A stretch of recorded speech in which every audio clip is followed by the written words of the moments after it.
Actually, after talking with you like this, I find it pretty interesting. I've also noticed another phenomenon. A lot of investment firms, when they invest, they really care about so called tracks. Like they'll say this track or sector has huge potential, and they'll invest in all the leading companies in that industry, just in case one of them succeeds. I'm covered, right?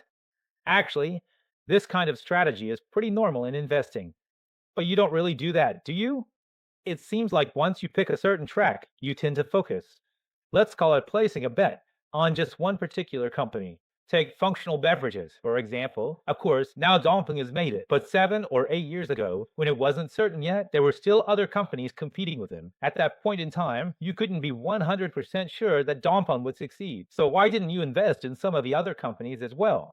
Wouldn't that also help ensure your returns are a bit more stable, right? So, how do you choose between these investment strategies? That's a great question.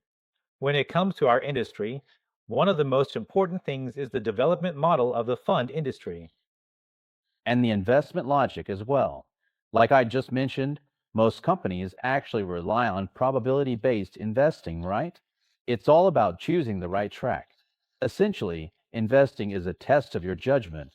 If your judgment is better than others, in a way, it's a reflection of your ability to turn your insights into return.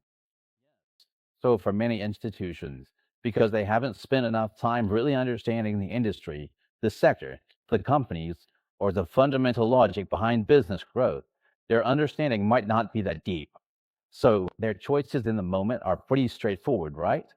They either invest blindly or they just pick a track and basically cover all the companies in that track that they think have potential. Of course, some will succeed and some will fail. So, this is one investment approach.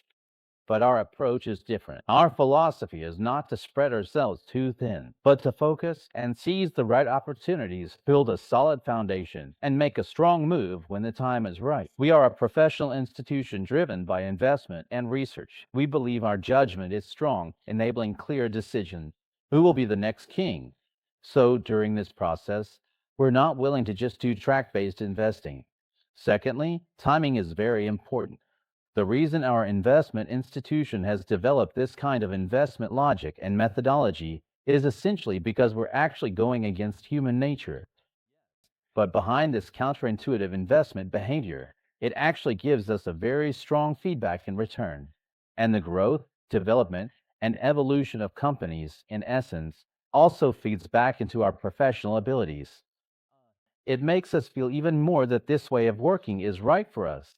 And our way of thinking, our framework itself, is correct. In this way, it also enhances our professional depth. And that's why we keep going deeper and deeper on this path. So we often say, even if we're only working within a 5 centimeter width, we want to go 10 kilometers deep.